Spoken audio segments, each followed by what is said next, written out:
Good morning, welcome down to the Devon Koi Pond on a sunny Saturday morning. Weather's perked up a little bit today, hasn't been too good during the week. We've had a lot of wind, a lot of rain, but pond temperatures have managed to maintain 18.5, 19 degrees all the way through the week. Hasn't dropped below that, and overnight hasn't been falling as much either.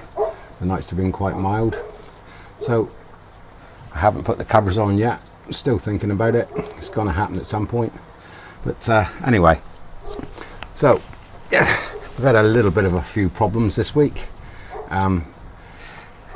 Let's go into it a little bit. On my pumps, I decided to rotate my pumps.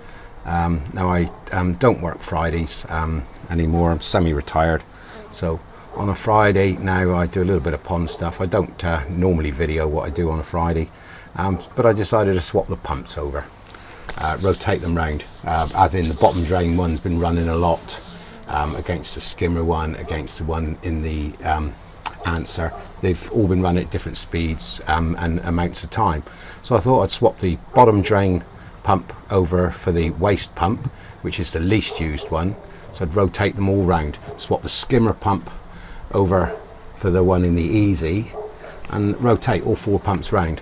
Now when I put all the pumps in, I kind of set it up so that it was quite easy to do. There's enough wire on them all in underneath to move them to all these positions, and thinking it would probably only take me about half an hour.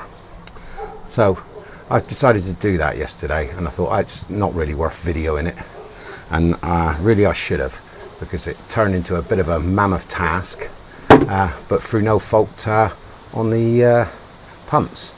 I managed to swap all the pumps over without any problem. Did that in probably just over half an hour. But afterwards, redoing the bottom drain, running the system back up again, it would run for about 10 minutes, and all of a sudden the system would fill full of air. I'd get an air build up in the pump, and the pump would get noisier and noisier and noisier as the amount of air built up. It took between 10 and 20 minutes. Now I get airlock sometimes in that pump, and I've got an airlock bleeder on that part of the pipe so I can bleed it down. So I'd bleed it each time, run it up again, it'd be fine for 10 minutes. So my system, it draws from the vortex through the UV light to the pump and then up to the first easy pod. So somewhere in the line between the pump and the vortex, it was letting air in. Now the fact that I'd actually touched the pump made me take the pump out again. New PTFE tape around the fittings, make sure all the rubber rings were okay around it, retighten it back up again, do it again, exactly the same. Now by now I was probably 2 hours into the job. It was a showery day on the Friday. We had rain showers, I was soaking wet, everything was wet. I was really getting annoyed with it, just couldn't understand it. So I had to strip it all the way down. So I took the UV out as well, which isn't screwed down, and the UV I've got is this one, as I've showed you in previous video. This was a cheap UV that I fitted, because the Awazi one that I've got just didn't fit in the space that I'd allowed for it. Slight miscalculation with the tape measure on my part, but I just couldn't get it in there. Well, I could with a bit of work, but it was too much effort, so I bought one of these anyway. This one's been fine. I've really liked it. When I got it, I stripped it all down, and on it there's two mounting brackets. Now they actually clamp and hold the unit together as well. Now I take it the sections in here are different for the different length tubes that come with this unit. You buy this unit in different wattages, so I take it this piece is removed, one of these pieces or two of these pieces, to shorten it down for the length of the tubes on the smaller units, so the units are probably all the same.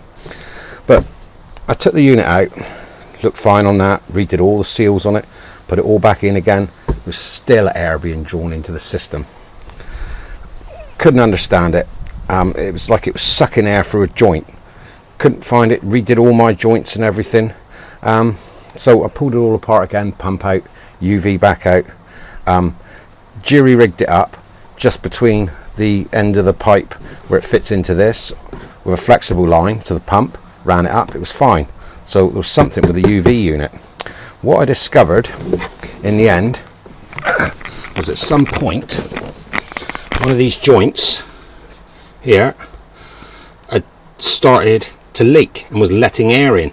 Now, being the fact I'm drawing water through it, not pumping through it, it was sucking air in through as well, so there's no apparent leak.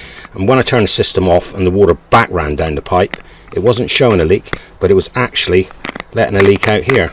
Now, to find that, I actually had to seal the system up, both ends, put an air line on it, blow it up to a pressure and see what happened, and it was slowly weeping down.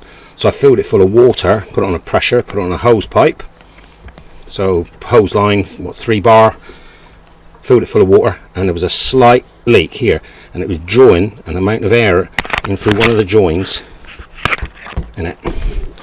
So this had caused me loads of grief. So got a smear of gold seal, went all the way around the joint, all of them, roll of tape around the centre, put it back in. It was fine, brilliant, fixed it, sorted, but it caused me an absolute nightmare. So if you have one of these units, be very careful if you disturb it and do anything, because the only thing I'd done was take the pipe off the end, unscrew it from the pump unit, so I'd only wobbled it slightly, but it had caused a little leak on these. And if you take these apart anyway, they're quite delicate, and the clamps just clamp in the end pieces here with O-rings, and I really struggled to get it to seal after I'd taken it apart the first time, so I ended up going round under the joints with gold seal, round all under the rubbers, before I screwed it back together anyway. So these on a whole, really, I was recommending them. I'll still recommend them as a good cheap UV unit, but they do have problems, and if you're putting water through it and there's any pressure on it, I'd definitely be a little bit careful. Okay, I shall treat this unit now that's down there with a lot more care than I have done before, because things can go wrong with it. And it was hard for me to find, because it wasn't actually leaking water out, it was sucking air in through the joints. So that took me probably in the end about 4 hours to sort that out. Absolute nightmare. Kind of wish I filmed it, kind of glad I didn't film it, because it would have been so much to edit down, it would have been unbelievable. But that was a problem with that one, just through trying to save myself some on the pumps. Moving those pumps around seemed like a good idea, and it probably is. Now they're swapped over, and a couple of them are doing a lot less work than the others, so I've rotated them through. I mean, the pumps to waste that I've now put on the bottom drain, that one there's only been used once or twice a week, maybe just to pump the sump out, so it's barely had any running hours on it, compared to the ones on the bottom drain that will have had hundreds of hours. So it was worth rotating them over. But we're on to the third part of this winter ponding video now. So that was just it. If you've got 2 pumps that you can swap over, and one's worked a lot more than the other, swap them over. Rotate, take the work out between the 2. Instead of just flogging one pump hard all the time and the other pump easy. Switch between the 2 if you can. Could save you some money on a new pump. The heavy use one will probably go before the lighter use one. The other things I discovered when I was doing it in the Easy, which I probably won't run through the winter, I'll probably keep that one disconnected and just go on a centre exit pipe, was the amount of fly larvae that were actually in the pipes and were inside the Easy. They were down in the pipework and probably slowing the flow up quite considerably over what I take, because of the amount of growth and that inside the pipes. So I'll whip you over and we'll have a look around down here what I'm going to be doing. I'm not going to video me cutting the veg filter around a bit, because it'd just be too boring. I'll show you a before and after. I'm going to chop the mint down in the veg filter, take out the tomato plants, take out the sunflower plants, and have a good chop around on the nimulus and maybe some of the grass as well. It's all starting to die back now, so there's no point in letting it die back and fall in the pond, because or in the top veg filter, because I'll be continuing to try and get that out, and I want to clean that out a little bit later. In all of this in preparation for putting the covers on. But let's whip over there and I'll show you what I've done with the pumps. So here on the veg filter, I'm gonna chop around most of this mint now. There's no point leaving it in here. I'm gonna harvest my tomatoes, cut back the 2 sunflowers I got there, chop back the nimbulus a bit, and also pull back some of the grass because it's just dying back now. The mint is probably still actually going a bit, it's sending out shoots, but I can chop it all back down to the bottom. It'll regrow again next winter, and as you can see, the dead stuff is just going to fall in the pond. It's already doing it, and I need a shot of it. So I'm going to pull that out, cut that around, and I'll give you a little bit of a clip after I've done it.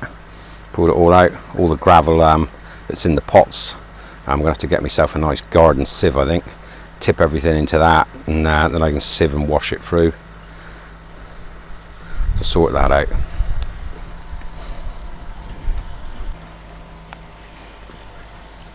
So here we are at the 2 pumps that I've swapped over. This is my main pump, along with a skimmer pump alongside it. My main pump there is the one that was down on the bottom drain.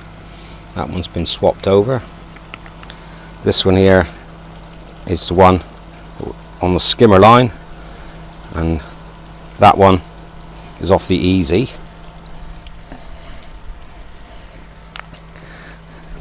As you can see,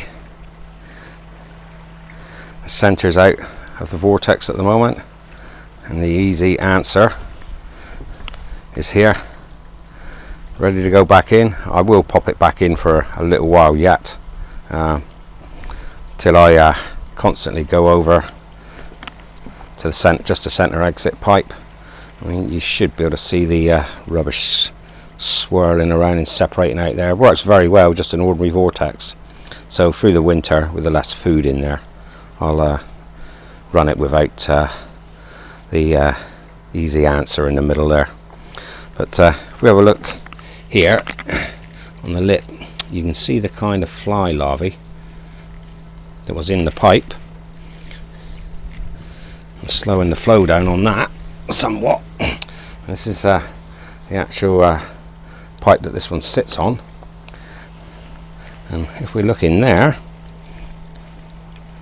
look at the growth of the larvae cases around there. Now I would imagine that would cause quite a bit of drag in the water, so I'll give that a clean out before it goes back on.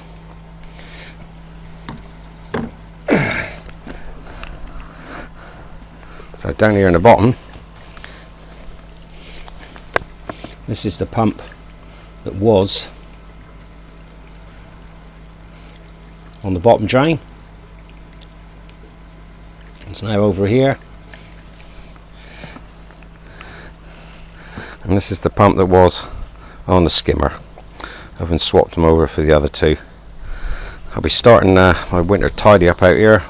All the bits and pieces that slowly come out here from my workshop and underneath here, they'll be going back into the workshop for the winter, so the box is empty. And underneath here, I'll pop the lids back on the easy pods, all to help with insulating it all, and we'll go from there. It's actually turning into quite a nice day down here. The water's really good this week after the spawning the other week. Fish are all well happy.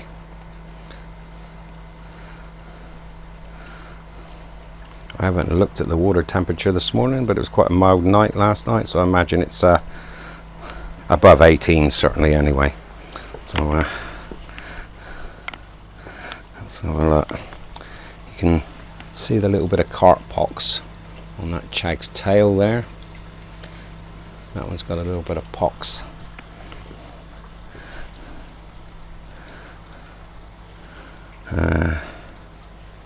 Oh yeah, this one here, the smaller one in the middle, that one gets a little bit of pox on him as well. He's got a bit on his tail. I've got 2 babies in here that suffer with pox that I've no doubt it'll look a lot worse over the winter before the spring comes next year, and by then hopefully they'll have grown out of it. Yeah, you can see nicely on this tip of this chag's tail there now. You going to come up and have a look at the people? Yeah. As you can see, the water's looking absolutely brilliant at the moment. It's so hard to video in a pond through the summer and show you how good the water is with the reflection of the sunshine and everything on it. But this should come out really well for you today. There's one of my orf.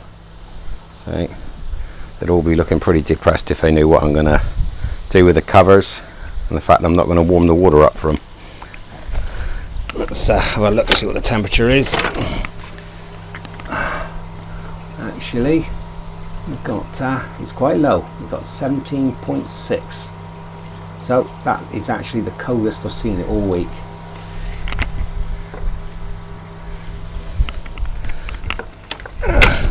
$17.6. I'm not going to worry too much about that. Still not ready to put them covers on, but today the temperatures will probably be close to that, 17, 18, 19 degrees. But with the wind blowing across the pond, the water's not going to warm up that much. But that's what's actually been cooling the water down this week, the wind blowing across it, which is what the covers are sort. So let's get into this veg filter and cut some of this about. Then we can jump back to the videoing. Friendly, aren't you?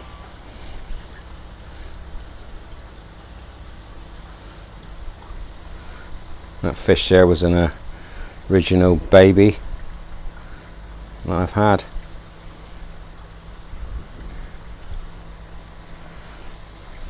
So let's strip this veg filter out before we get. So basically, as you can see, that's a right good clean out. I'm just left with the Mimbulus and the water lilies. The grass wants a lot more chopping down. You can see the pot of alpha grog I've got in the back.